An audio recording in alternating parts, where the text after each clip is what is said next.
Lightning cracks behind the silhouette of a castle high up on the cloud peaks. An ancient vampire, Lord Orion, has summoned you to retrieve a most precious item, his fangs. In exchange, he will reward you with something from your wildest dreams. Are you brave enough to rub shoulders with the monster hunting clans of Storaad? Are you strong enough to pass through the Cove of the Damned and survive the mind-bending pink miasma of the Southern Scourge? Is your heart stalwart enough to endure the moral dilemma placed upon you by Chadwick, the greatest monster hunter in all of Storaad? Do you want a lighthearted romp or a tale of horror? Let's find out. Hey, welcome to Chadwick and the Southern Scourge, a tale of heartache and stolen vampire fangs under a pale moon cast over the village of Storaad. My name is Colby Nichols. I'm an illustrator, a writer, a dungeon master, and the creator of Chadwick. I had some help, of course, by these lovely folks. So what is Chadwick? Chadwick is a lighthearted Gothic horror one-shot adventure for 5th edition Dungeons & Dragons, the world's greatest role-playing game, and this tale can easily be dropped into your homebrew world or another published adventure. I'm going to be sharing the artwork, taking you around the adventure, and showing you some of the most interesting bits for players and DMs alike. Minor spoilers to this adventure, of course, but plenty left to discover so that you can all enjoy the adventure at your table, whether you're a player or whether you're running the game. Maybe you just want to buy it to just flip through it. I do that with adventures all the time. This adventure also boasts a myriad of endings and other ways to complete quests within, so let's jump in. Let's meet the cast. Good guys first.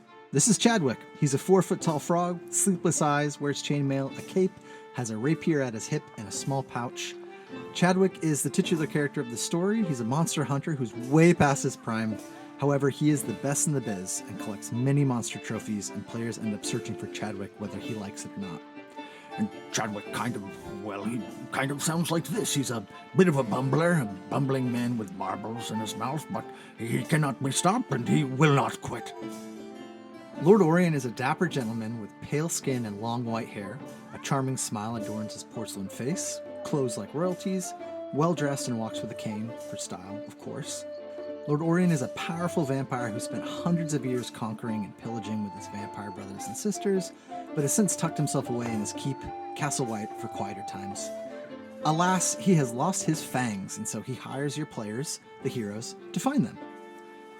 And he sort of sounds like this Werner Herzog, but he's also trying really hard to be cool, like an ancient dad, like, we'll kill and stuff, but after this we'll get ice cream, everyone will be happy. Next, let's take a look at the villains. 3 broody teenage mind flayers with purple skin and tentacles for mouths. Each wear something ironic over their ceremonial robes to prove their individuality in the Underdark.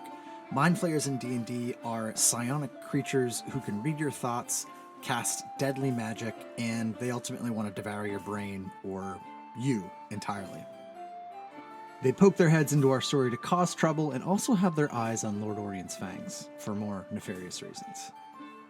And they're just a bunch of whiny aliens. Like, dude, do we have to go to the overworld? We got brains at home. I want to eat those brains. I don't want to go up top. I really hate frogs.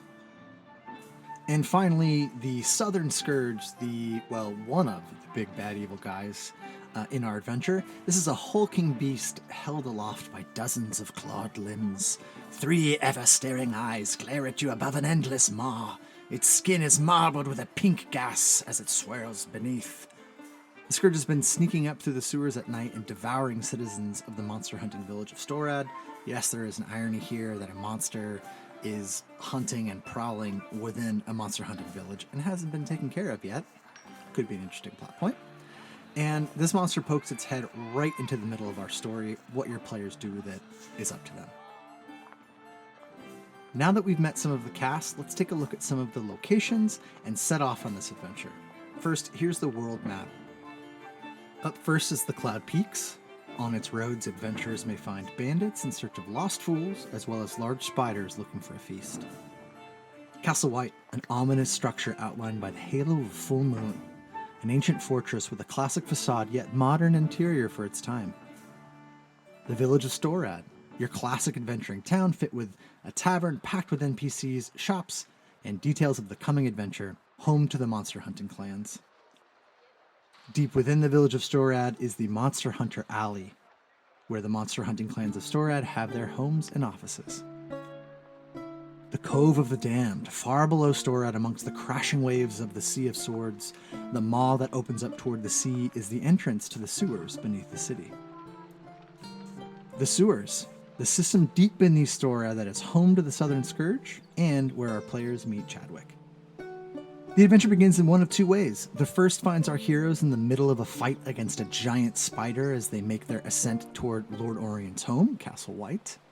The second finds our heroes after they've made camp for the night as they travel towards an unknown destination. This is the version where you could drop into any game you're currently playing. And a curious raven arrives at their tent with an invitation to Lord Orion. Es a spook, es a scare. Either path leads our players to the strange and otherworldly home of Lord Orion, Castle White. As you arrive in front of Castle White, its massive size looms over you. The unusually shaped stones that make up the facade appear to move as you watch them. Flocks of ravens haunt the blackened roofs of the towers. Strange cries ring out through the fog around them.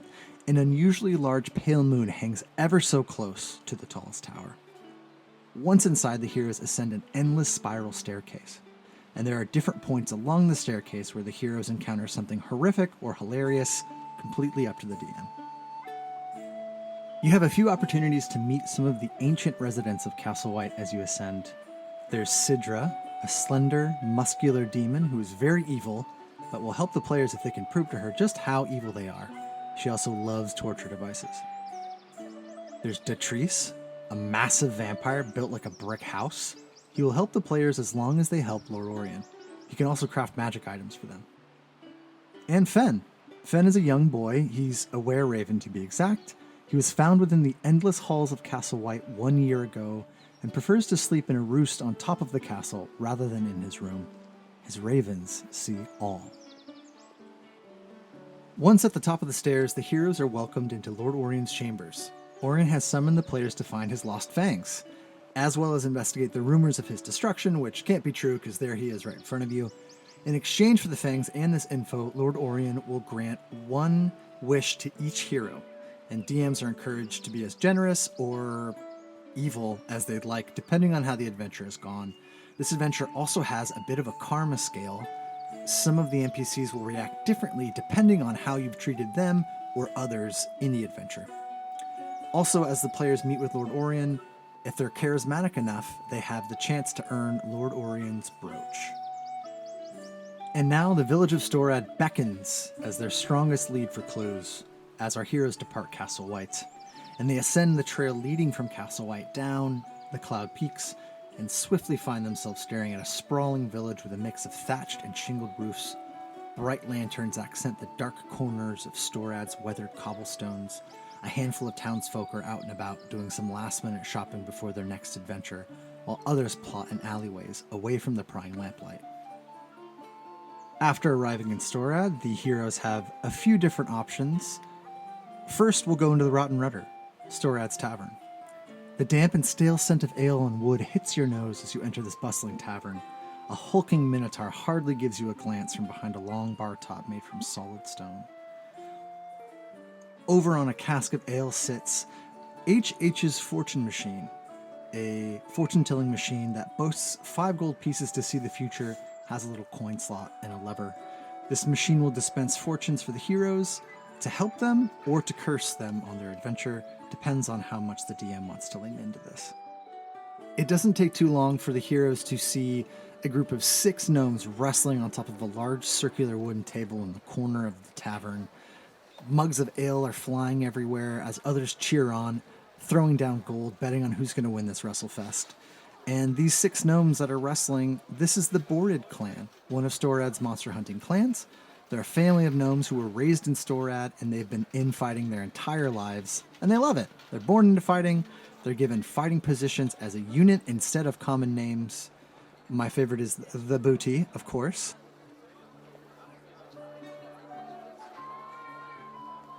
Storaad also has a few meager shops to get you equipment on the road. One vendor in particular stands out. Nestled between the 2 prominent shops stands a tall, slender machine built from long, flat pieces of steel, bolted together to make a box. A sign bearing its name, Un Café, rests on top in a steel frame, and various tubes connect from one part of the box to the next. Every few seconds, a valve on top of the box opens, releasing a hiss of steam. 5 buttons are on the face of the box, as well as a slot for the acceptance of coins. This is Un Café, a steampunk-style vending machine that offers a few rare items. It also talks. Another item awaiting your discovery in Chadwick is Jerry's Hooch. And I love this item so much. It's so chaotic and insane. And what Jerry's Hooch does is it is a rare liquid that changes color every second. And when consumed, you roll on the Jerry's random potions table and one of these effects take place. They are wild effects, terrible, amazing, chaotic, funny effects, and they can drastically change the course of the adventure as a whole. It's very exciting, but also super risky. So let's drink some hooch and see what happens. We drink the hooch, we roll a 1. Spoon, a tiny cursed spoon, appears in your hand. It's sentient, chaotic evil, and it has a secret to share with you. ... Up to the DM, obviously, to figure out what that is. We take another swig, we roll again, we get a 32.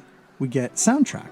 A gnome busker named Valadrian appears and begins to musically narrate the soundtrack to your party's adventure. The gnome disappears after 1d4 hours. 1d4 hours. We roll a 33, right next to that, goblin hands. Your hands become those of a goblin's. They're small, they're hairy, they have sharp fingernails, and they smell of fish. Your DM may decide how this affects your actions last 1d4 hours. Maybe those hands are cursed, or they are the hands of a recently dead goblin by your hands, and so you need to roleplay those hands being on your hands. And finally, one of the more chaotic bits here on the Jerry's Hooch table is the pit.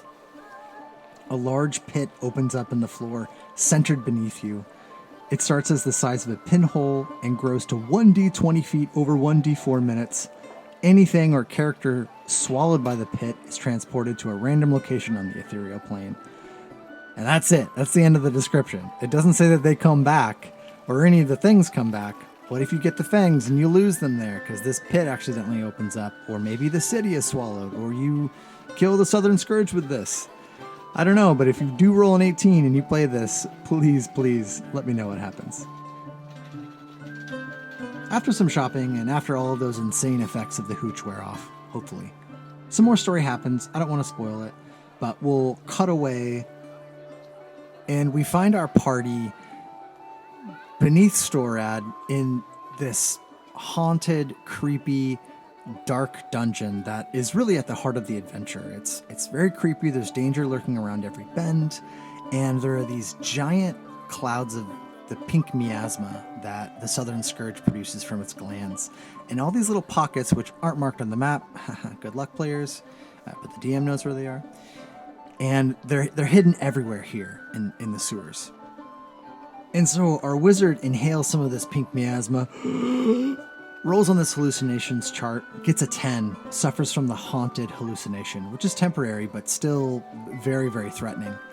And that player alone watches as this slender pink figure slinks out of the pink miasma, faceless, and beckons the wizard down the sewers. And I know I'm playing lighthearted music on top of this, and it's not working with how creepy this is, but I think that dichotomy is kind of funny.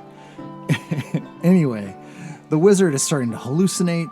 You know, his eyes have glazed over pink. The rest of his party is just like, what are you doing? The pink slender man is beckoning this wizard down the sewers.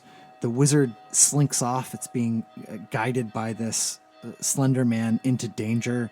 Out jumps this giant crab with its pincers, goes to strike at the wizard. Now the party is split up. There's pink miasma everywhere. These mutated creatures are starting to climb out of different sewer pipes.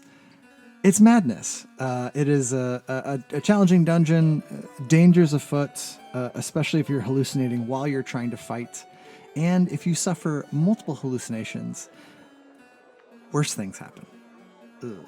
Needless to say, the sewers are very dangerous. This is the main dungeon at the heart of the adventure. Where's that pink miasma coming from exactly? Where's the Southern Scourge? There's a ton more story that happens after this and in between this, but this is where I'm going to leave y'all. The rest of the adventure awaits you, all 98 pages of it. There's also a chapter dedicated specifically to building the ending to this adventure.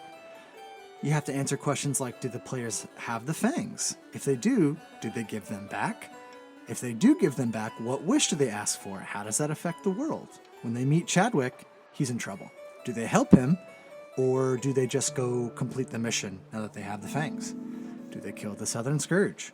Where are the teen mind flayers at? Where are those whiny boys at?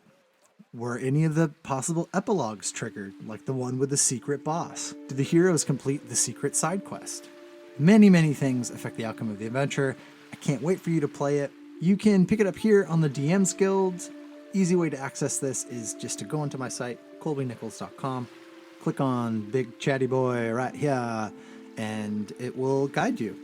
Lay into the pixels on my website. Let them float you to the DM's Guild. You can follow me on Instagram too, at Colby Nichols. I post art, sketches, other D&D stuff that I'm up to. When you buy it on the DM's Guild, it comes with all the artwork as independent JPEGs for virtual tabletop, as well as charts and maps for the DM and handouts for the players. There's item cards too.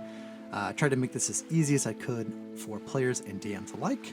And in the back, you get a code for some radical free neon stickers with Chadwick, kind of hinting at some possible endings here.